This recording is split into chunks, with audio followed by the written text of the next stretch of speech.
Est-ce que tu parles africain? On vous l'a certainement déjà demandé. Mais la véritable question qu'il faudrait se poser, c'est comment un continent dans lequel on pourrait mettre la Chine, l'Europe, le continent nord-américain et encore avoir de la place peut-il être assimilé à un pays? L'Afrique, c'est plus d'1 milliard d'habitants, 54 pays et 2000 langues. Mais malgré sa diversité et ses richesses, l'accent continue d'être mis sur ce que beaucoup appellent les plaies du continent, que sont les pandémies, les guerres, le terrorisme, les infrastructures défaillantes, la famine ou encore la corruption.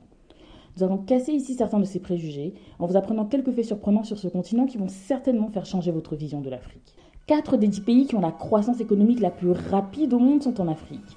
Avec un taux de 9% en moyenne, le Botswana est le pays qui a connu la plus forte croissance entre 1966 et 1999 et 25 pays africains ont connu une croissance de 6 à 13% en 2015. Aucun autre continent n'a fait mieux. Mais bon, toute cette croissance vient de l'étranger, n'est-ce pas? Eh bien c'est faux. L'aide étrangère ne représente que 2% du PIB total de l'Afrique et en 2010, selon une étude de la Banque mondiale et du FMI, la diaspora africaine à l'étranger a envoyé plus d'argent à leur famille que le reste du monde. 52 milliards contre 43. En ce qui concerne l'écologie, vous en avez certainement marre de voir la pollution et les conditions climatiques se détériorer sans que rien ne soit fait. Eh bien, écoutez plus Gandhi et soyez le changement que vous voulez voir dans le monde. Les pays africains appliquent cet adage à la lettre. Le Kenya vient juste de bannir le sac en plastique. Le pays en utilisait 24 millions par mois et l'interdiction implique la production, l'importation et l'utilisation. Mais le Kenya n'est pas le premier pays africain à bannir le sac en plastique. C'est en réalité le Rwanda qui a ouvert le bal en 2008 en condamnant d'une peine d'emprisonnement leur trafic. Il a ensuite été suivi par le Cameroun, l'Ouganda, la Tanzanie ou encore l'Éthiopie pour ne citer que. On reverse 8 millions de tonnes de plastique dans l'océan chaque année et l'interdiction du sac en plastique est un grand pas pour remédier à cette situation. Évoquons maintenant le cas de ces pauvres femmes martyrisées par la société machiste africaine.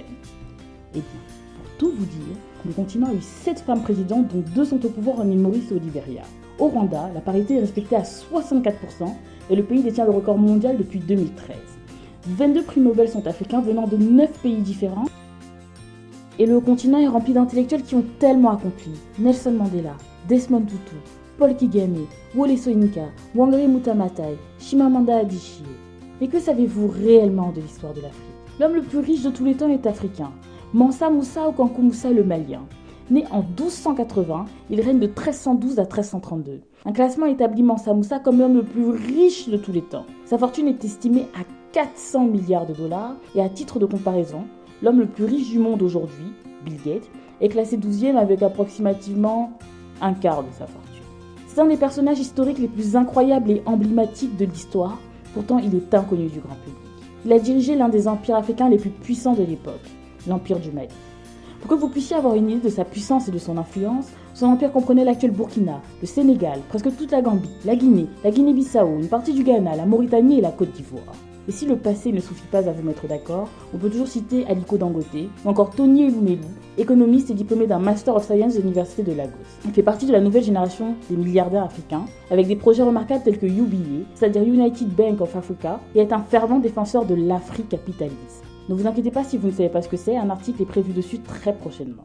Passons maintenant au domaine des sciences et de la technologie. Nous avons tous passé des heures à apprendre le théorème de Pythagore au collège. Eh bien, devinez quoi? Ce théorème n'est pas de Pythagore. Il ne l'a pas inventé pour la simple et bonne raison qu'il avait déjà été découvert en Égypte 1300 ans avant sa naissance. Connaissez-vous les os d'Ishango découverts en République démocratique du Congo dans les années 50 et datant de 22 000 ans avant Jésus-Christ?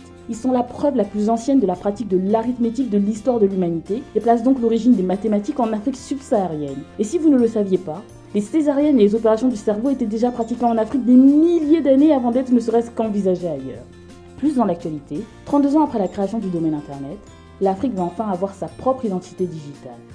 Point Africa. Le projet est supporté par l'Union africaine et l'idée est d'unifier les gens et les entreprises du continent à travers un domaine commun. Il sera actif dès juillet prochain. Vous avez sûrement déjà vu cette photo devenue virale où on vous montre 2 métros et on vous demande lequel est en Afrique. En République démocratique du Congo, Thérèse Isaïe Kirongozi a inventé le premier robot policier au monde. Ce robot humanoïde est déjà présent à 5 intersections dans la ville de Kinshasa. Concrètement, ce robot communique avec les piétons et les conducteurs pour leur dire quand ils peuvent circuler ou non, filme et enregistre différentes scènes grâce aux caméras placées dans ses yeux et envoie les vidéos et les photos à la police. Et pour couronner le tout, il fonctionne toute la journée grâce aux panneaux solaires placés sur sa tête. Alors oui, Il y a des problèmes de pauvreté et d'inégalité, mais vous savez bien qu'un arbre qui tombe fait toujours plus de bruit qu'une forêt qui pousse. N'oubliez pas qu'un Africain sur 3 fait partie de la classe moyenne, que le continent est l'une des économies les plus rapides au monde en ce qui concerne le marché de la téléphonie portable, et que d'ici 2050, un cinquième de la population mondiale sera africaine. Plus important encore, l'Afrique c'est d'abord une économie en pleine croissance, des villes aux infrastructures impressionnantes, de la transition énergétique,